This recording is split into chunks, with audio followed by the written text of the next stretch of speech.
Hola a todos, espero que estéis bien.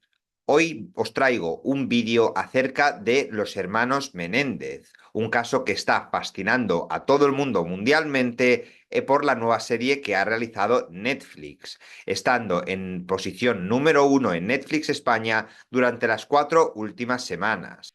35 años después de que Lyle y Eric le quitaran la vida a sus padres, José y Mary Louise, también llamada Casey Menéndez, la gente sigue fascinada con este caso, tanto los amantes del true crime como otras personas que consideran más el debate acerca de la redención, el abuso y la justicia. Los hermanos que fueron condenados a cadena perpetua sin posibilidad de darle libertad condicional podrían ver un cambio en su sentencia debido a la intervención del abogado del distrito, George Gascon, parte del condado de Los Ángeles. Esta petición podría llegar a resultar en su libertad condicional, un hecho que ha avivado el debate si han pagado por el crimen que ha cometido. El juicio final en el que se presentarán nuevas pruebas está programado para el 26 de noviembre.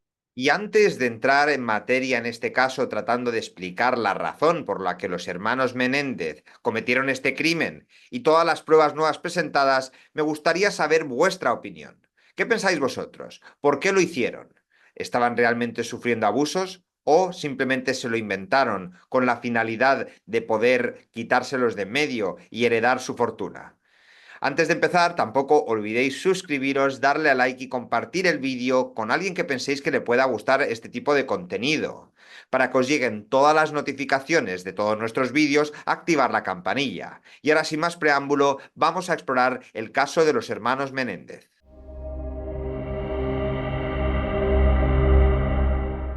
El sueño americano de José y Casey, la familia Menéndez, parecía ser el modelo perfecto del sueño americano, al menos según los estándares de la década de 1980. José nació en Cuba, emigró a los Estados Unidos siendo adolescente después de la Revolución cubana de los años 50 y vivió en el ático de la casa de un primo hasta que obtuvo una beca universitaria por natación. En la universidad conoció a Mary Louise Anderson, una reina de belleza a la que todos llamaban Katie y que era un par de años mayor que él. Se casaron a principios de los años 60 y se mudaron a Nueva York, donde José obtuvo el título en contabilidad en Queens College.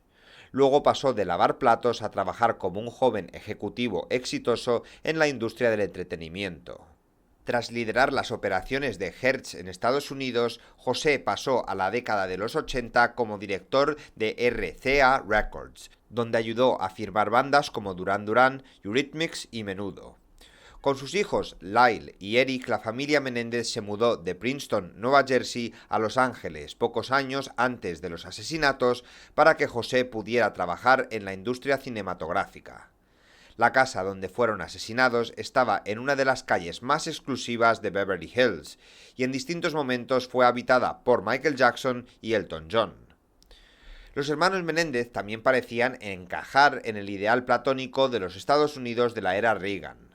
Lyle era un destacado tenista y parecía destinado a una carrera empresarial como su padre.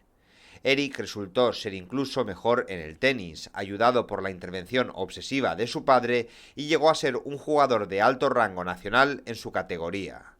En cierto sentido, no tenían otra opción más que ser exitosos. José era conocido como un padre exigente que hacía trabajar a sus hijos hasta el límite en el deporte y en todo lo demás.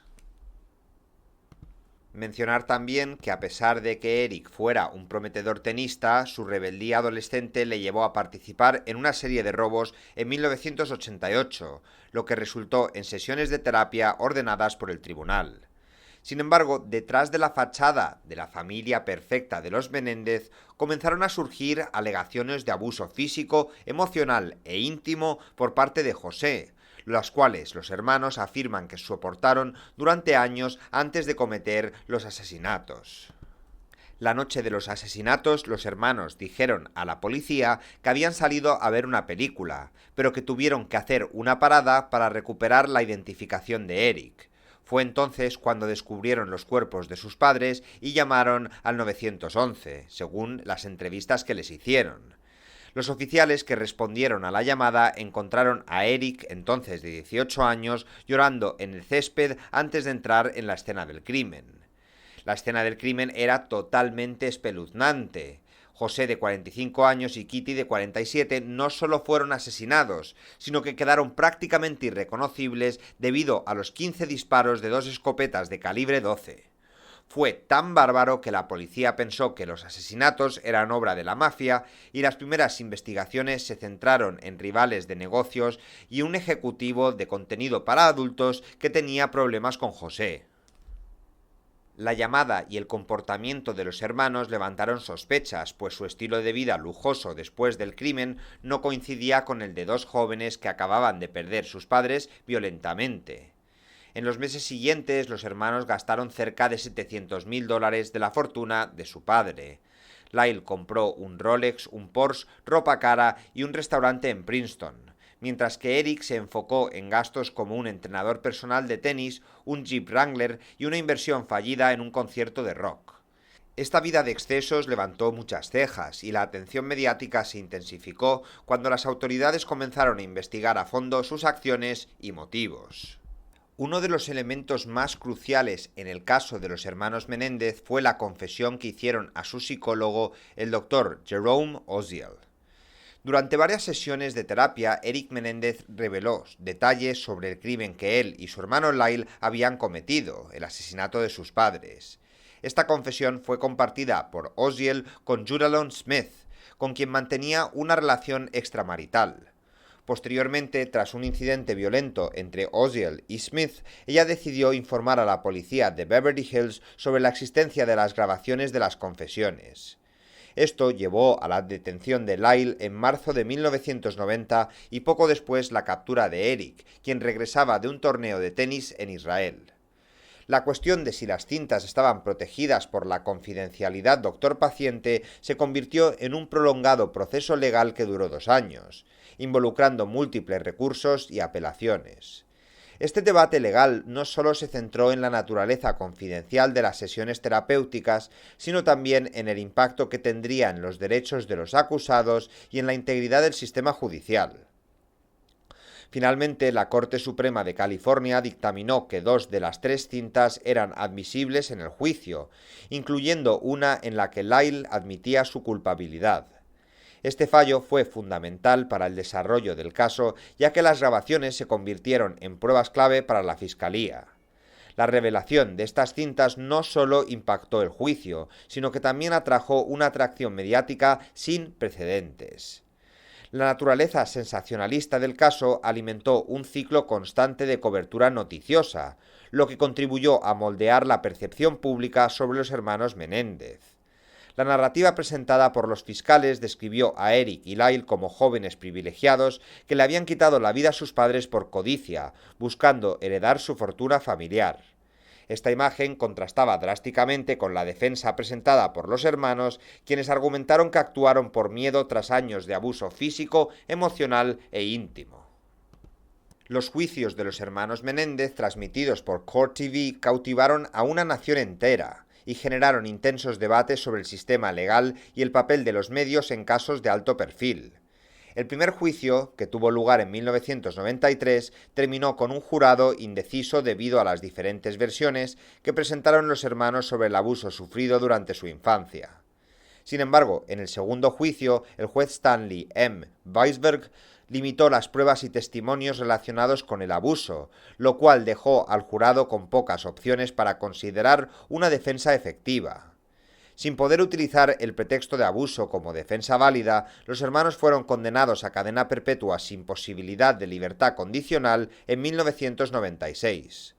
Durante estos juicios, la defensa presentó a José Menéndez como un padre controlador y abusivo, mientras que Kitty fue retratada como una madre alcohólica y dependiente de drogas, desgastada por las infidelidades de su esposo. Leslie Abramson, abogada de Eric, argumentó que los hermanos habían actuado en defensa propia tras años de abuso. Sin embargo, el tribunal finalmente optó por imponer la condena más severa. El impacto mediático del caso también se vio reflejado en cómo se abordaron temas delicados como el abuso infantil y la violencia doméstica. La cobertura intensa del juicio llevó a una polarización en la opinión pública. Algunos veían a los hermanos como víctimas atrapadas en un ciclo de abuso familiar, mientras que otros los consideraban criminales fríos y calculadores. Con el paso del tiempo, el caso Menéndez ha recibido atención renovada gracias a la aparición de nuevas pruebas.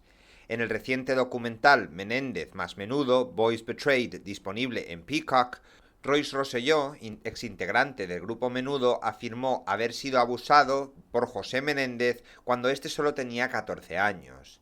Además, se presentó una carta escrita por Eric a los 17 años donde relataba los abusos sufridos a manos de su padre. Estas revelaciones han hecho que muchos reconsideren el impacto del abuso en la vida de los hermanos.